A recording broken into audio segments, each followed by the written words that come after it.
In accordance with its goals, Historia offers you Historia Lane, aiming to promote the importance of studying history and develop an understanding of these events relevant to being responsible citizens of the country. Paggalugad sa kasaysayan, kami maaasahan, boses ng katotohanan, sandigan ng sambayanan.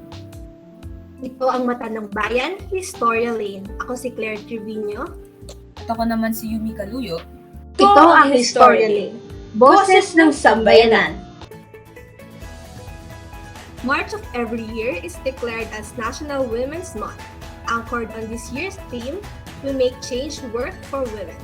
The celebration aims to highlight the empowerment of women as active contributors to and claim holders of development. This pursuit of development is also anchored on the commitment of malasakit at pagbabago, or true compassion and real change. The 2022 National Women's Month celebration endeavors to highlight the gains achieved for women and girls, assess actions towards gender equality, and look forward to steps that must be taken to ensure progress in empowering women. With the country still reeling from the COVID-19 pandemic, studies and data show that the health crisis stalled movements towards gender equality, worsening inequalities, further exposing gender gaps, and exacerbating vulnerabilities in social and political and economic aspects. This year, the nation recognizes women's valuable role in society and proves that inclusive and sustainable development is only possible when gender equality becomes obtainable. Yumi! Maaari mo bang ibahagi sa ating mga historians or her historians kung ano-anong mga program at aktibidad ang kanilang makikita sa pagdiriwang ng Women's Month? Sure thing, Ate Claire. Ako pa ba? To cap our 6-year recurring theme, the 2022 NWMC will focus on the sub-theme Agenda ng Kababaihan tungo sa Kaunlaran. In this regard, inihandog ng Philippine Commission on Women ang ilang mga aktibidad para sa ating kapwa kababaihan. Nauna, Pulso para sa Kababaihan tungo sa Kaunlaran online poll. Pangalawa, #Juana6, Agenda ni Juana Edition. Pangatlo, Musika ng Kababaihan Fridays, #MNK Fridays. At syempre, ang panghuli, ang NWMC Viber Sticker Pack. Ang taray naman!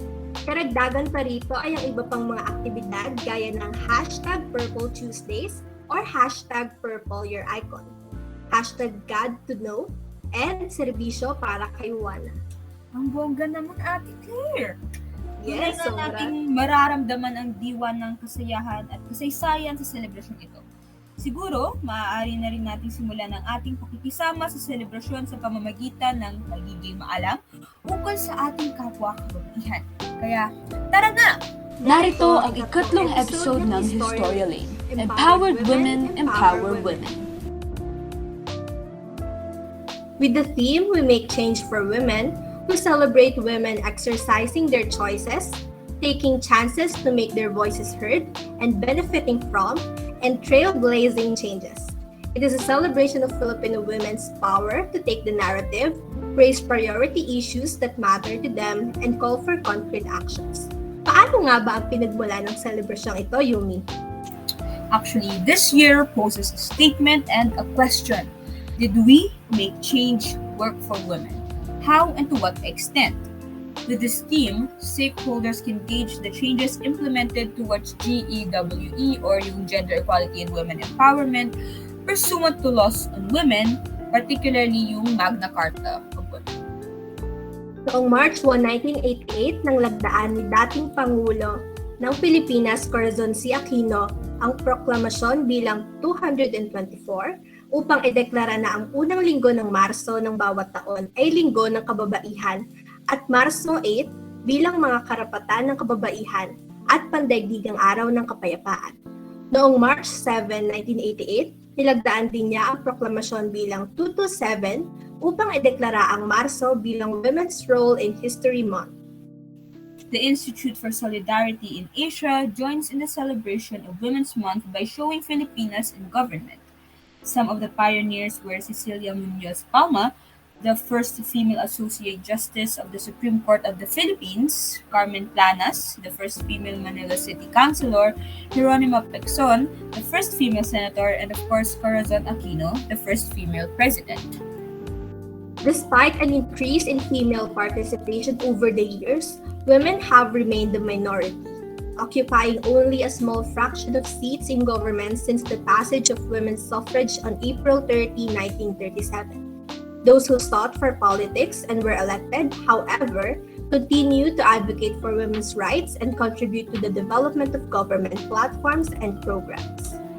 At mula sa kasaysayan ng pagtatag ng Women's Month, Ate Claire, ano naman po ang mga highlights ng celebration ito? Ay nako, marami.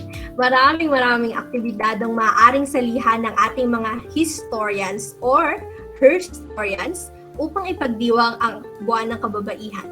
Ang pulso para sa kababaihan tungo sa kaunlaran online poll aims to set a roadmap for future leaders by getting Juanas and Juans pulse on priority issues that must be addressed. The PCW will launch the online poll on March 8 and interested Juanas can participate until March 25, 2022. The results will be released on March 31. In line with the culmination of the National Women's Month celebration, the poll results can serve as a guide for future elected officials and government agencies, private organizations, and GEWE advocates in crafting programs, activities, and projects. Sumunod ang hashtag #JuanaSays, Agenda ni Juana Edition. Now on its 8th year, the hashtag #JuanaSays online advocacy takes a twist. Weaving it with the online poll, #JuanaSays, Agenda ni Juana Edition will feature videos of Juanas from different walks of life sharing the key concerns they want to see in the government's agenda.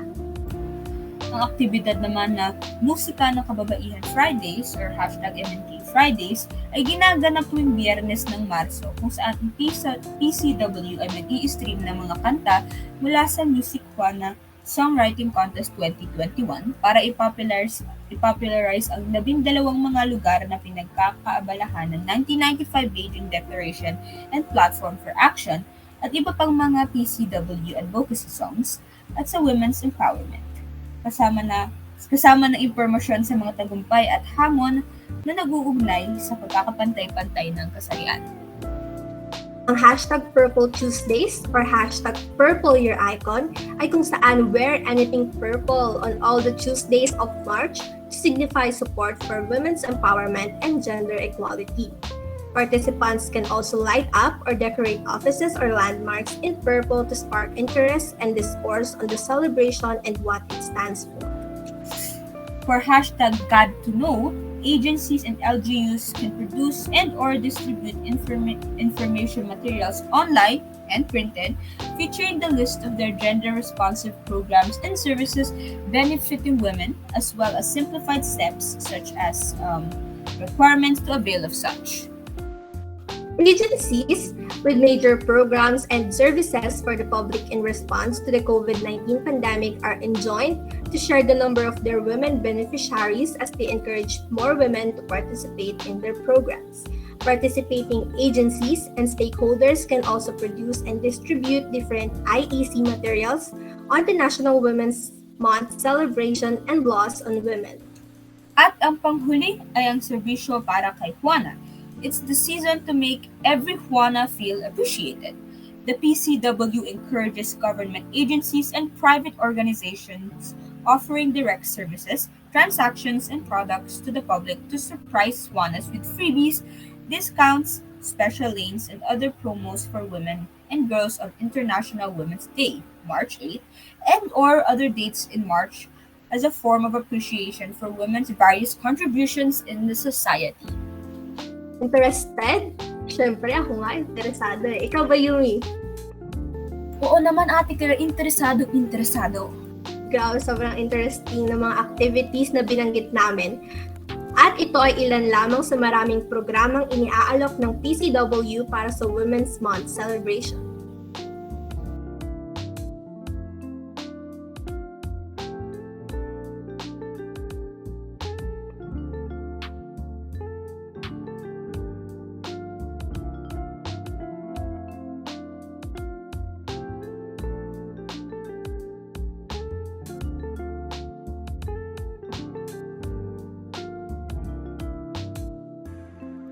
At nagbabalik ang Historia Lane, Boses ng Sambayanan.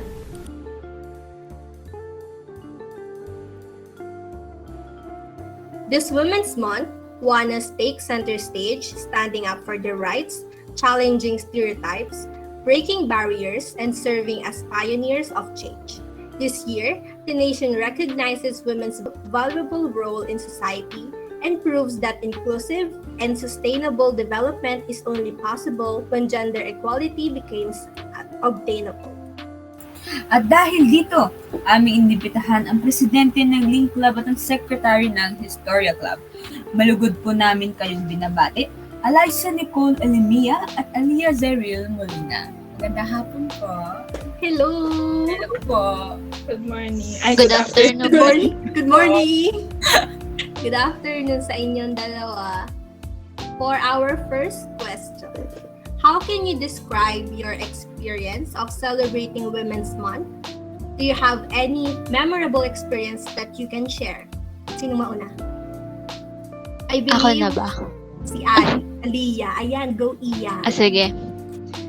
Since Women's Month celebrates women's accomplishments and discusses occurring and growing women's empowerment and gender equality issues, concerns, challenges, and commitments, I constantly remind every special woman in my life of how amazing they are, especially my mother, who has done nearly everything impossible for us. Because we couldn't go out to celebrate and it's a month-long celebration, I helped her with her tasks at our house more than I usually do to allow her to relax and rest, and I cook her meals. I did everything I could think of to make her feel special. Because I haven't had much experience with such celebrations in the past, I believe this is my first time celebrating this year. I wish I had known this when I was younger so I could tell every woman in my life of how proud and blessed I am to have them. Tama, we are all amazing women. How about you, Ali? So, ayun, actually, I do have a memorable experience, but I can't say it's a positive one. Kasi this month, I was trying to get yung driver's license ko earlier this month. And the booth, before you had to enter the LTO, had separated the women and the men in two different lines. It didn't bother me at first, but when it was my turn, the personnel who, may I inform you, was a man, said to me that they always prioritize women, especially this month. I thought it was cool that he knew about what this month meant, so I said, "Thank you po, sir. Happy Women's History Month po." But he laughed. I didn't understand it at first, but after laughing, he asked me, why do all the women get the holidays? Or in his words, palagi naman kayong may holiday, tas kami Father's Day lang. It wasn't a pleasant experience being laughed at when I had said nothing funny, but it also made me realize how far we have to go kung tingin natin is may progress na tayo from decades before. I think this experience has made me realize na kahit na ang laki na ng progress natin from yung years before, we still have a lot more to go. But other than that, yung experience of learning or becoming more educated about the women, very impressive history of women and how they have fought up for their rights, their incredible discoveries in the fields of science, math, it has made me even more grateful to be a woman. Yeah. Good luck sa driver's license and congrats in advance. Yeah, so Thanks. ayun nga, sabi niyo yung dalawa, no, we have different memories, different experiences during the celebration. We have different ways rin ng pag-celebrate sa important women in our lives. Likewise, yung iba, minsan, no, it's not, sometimes we encounter experiences that are not necessarily pleasing. But back to yun nga, the second question. How did celebrating Women's Month become relevant in standing up for their rights, challenging stereotypes, breaking barriers, and serving as pioneers of change as a woman yourselves?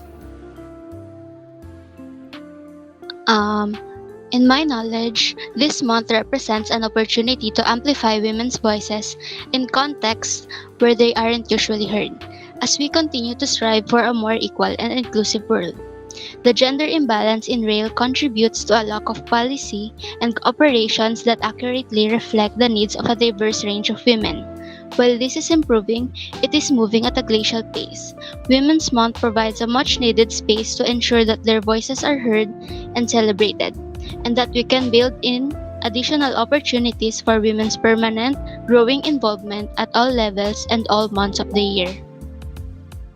Ayun, sa akin naman, Women's Month, I think, serves as a reminder na yung famous saying nga na, babae ka, hindi babae lang. It shows us through the help of teaching our history, our worth, and it helps us empower women to take action in their own lives, striving for a better and safer world. With the study of our history, it was only several decades ago since women were even given the right to vote, and it should inspire us to fight for our rights that are trying to be taken away, like yung body autonomy natin. As the women of today, it should be our jobs to pave the way for a safer and brighter future for the future generations of women to come after us.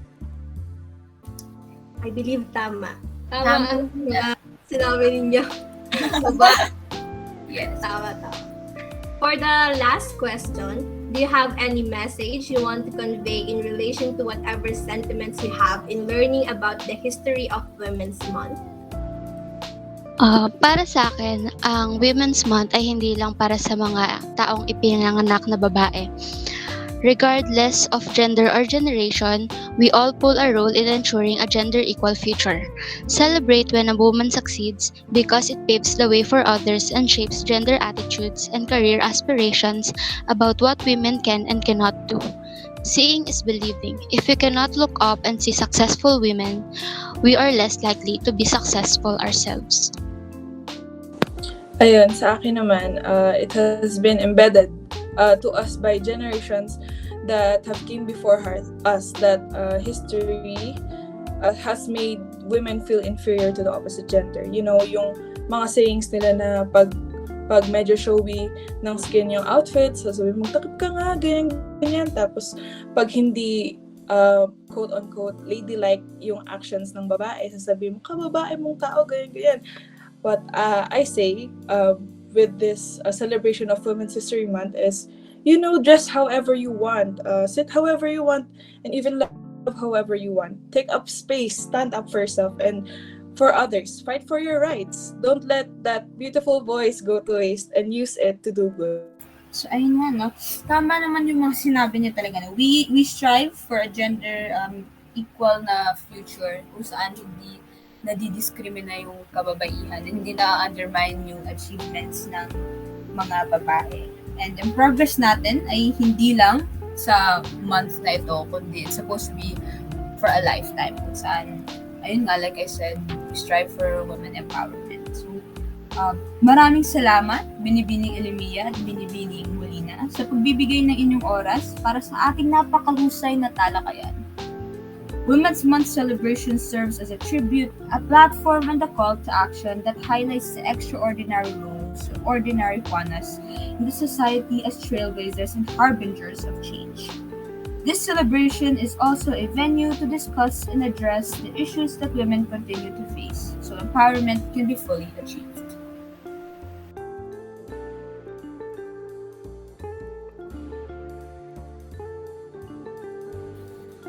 In the Philippines, the Women's Month celebration has since served as a venue to highlight women's achievements and discuss continuing and emerging women's empowerment and gender equality issues and concerns, challenges, and commitments.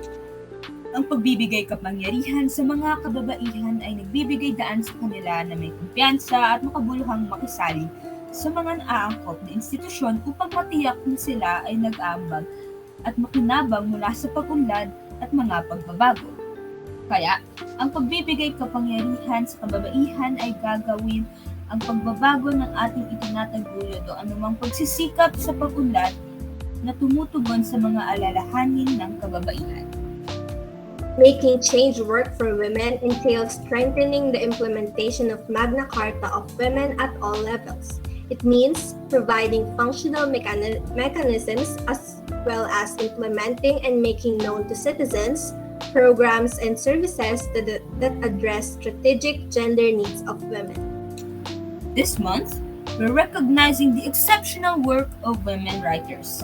March is Women's History Month, a time dedicated to honor, remember, and encourage the contributions of women throughout the past and, of course, the present. So let's celebrate these remarkable contemporary thinkers who will be lauded for years to come.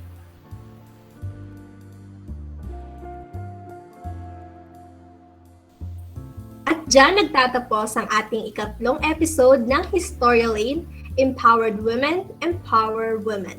Maraming salamat sa inyong panonood at pakikidiwang. Ano ang gusto ninyong pag-usapan natin para sa susunod? Magkomento o mas mabuti pa, makipag-chat sa aming Facebook account for more content ideas.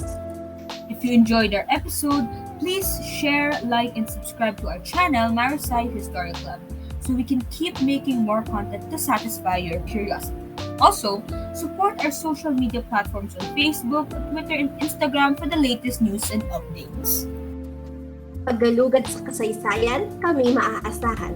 Boses ng katotohanan, sandigan ng sambayanan. Ito ang Mata ng Bayan, Historia Lane. Ako si Yumi Caluyo. At ako naman si Claire Triviño. Ito ang Marasai Historia Club. Happy Women's Month!